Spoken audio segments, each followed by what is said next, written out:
Bonjour à tous, ici Thomas Amoudi et je vais vous parler de photographie. Ou je devrais plutôt dire bonjour à tous, ici Thomas Amoudi, je vais vous parler de conneries parce que souvent quand je termine derrière mon ordinateur, c'est pas pour des choses très intelligentes, quoique aujourd'hui on est un peu entre les deux, je pense. Si aujourd'hui je suis derrière mon écran, c'est à cause de Magnum Photo, l'agence où il y a plein de photographes célèbres, Cartier-Bresson, Capa, Alex Sott, plein d'autres et j'en passe. Magnum Photo, ça fait des années que je suis leur travail, je vous en ai beaucoup parlé sur cette chaîne, j'en ai beaucoup parlé sur le blog, on en a parlé aussi dans les épisodes d'Incroyable Photographe avec Laurent où certains de leurs photographes sont représentés.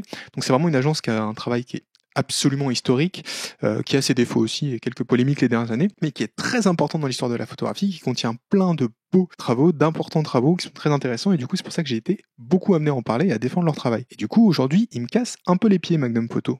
Pourquoi ? Il y a quelques semaines, Magnum Photo s'est lancé dans les NFT. Alors, pour ceux qui savent pas ce que c'est, je vais faire quelque chose de très grossier pour l'expliquer. Et pitié, les crypto boys dans l'assemblée. On fait pas 500 commentaires pour expliquer que c'est mal vulgarisé. On s'en fout. On fait ça gros grain. C'est juste pour comprendre ce que c'est. Un NFT, c'est une technologie qui est basée sur la blockchain. Ça permet de vendre des images en ligne de façon sécurisée. En gros, c'est le ticket de caisse qui prouve que vous avez acheté un JPEG rangé à tel endroit sur Internet. Personnellement, je trouve ça débile, mais ça, c'est pas trop grave. Il y a plein de choses que je trouve débiles et qui continuent d'exister, donc on s'en fout en fait. Ce qui m'emmerde vraiment plus, c'est que les NFT polluent énormément. La consommation énergétique des NFT est très importante à cause de la méthode de calcul, justement, dans la blockchain.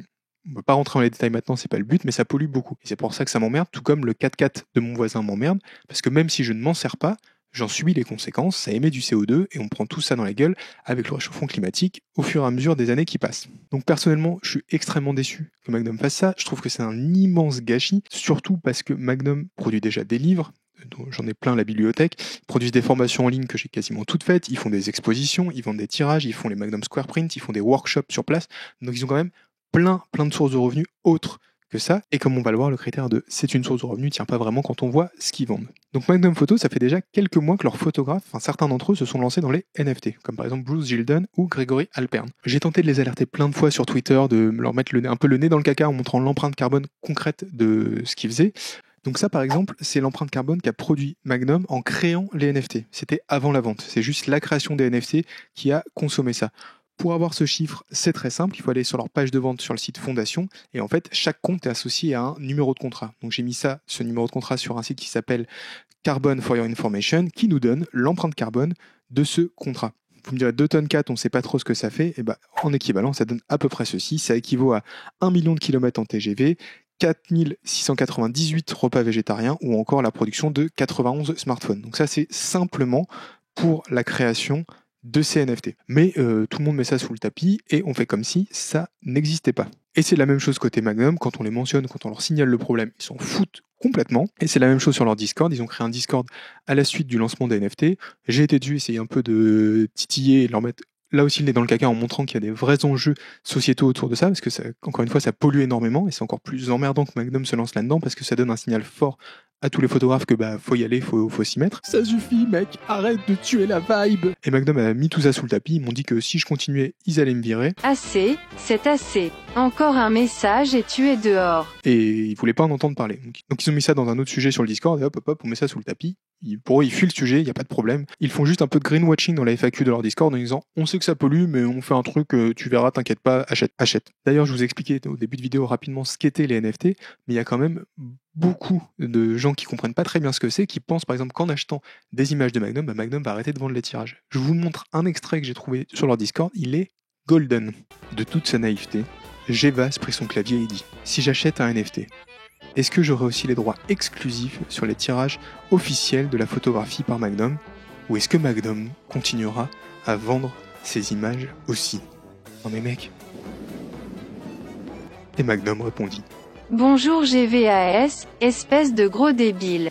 T'as rêvé ou quoi? Si vous achetez le NFT, vous n'acquérez aucun droit d'auteur ou autre propriété intellectuelle sur le fichier photographique numérique associé au NFT.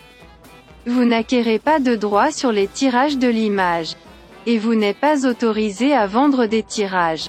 Vous ne pouvez afficher le NFT qu'à des fins personnelles. Déjà, ça fait rêver. Hein. Cher ami, tu m'as donné 1300 €, tu peux afficher le JPEG sur ton ordinateur. Ce qui est globalement ce qu'on peut faire en regardant juste des images sur Google Images en fait. Sauf que t'as payé 1300 balles. Et c'est aussi comme ça que j'ai l'idée de cette vidéo parce que on n'a pas le droit de vendre des tirages, mais on a quand même le droit d'en faire et de les garder chez soi.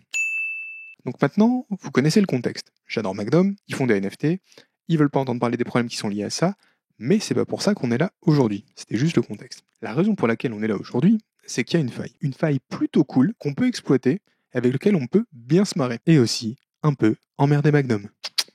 Pour vous montrer cette faille, on va aller sur les internets. Donc cette faille, qu'est-ce que c'est? Cette faille, c'est le droit à la copie privée qui est dans le code de la propriété intellectuelle.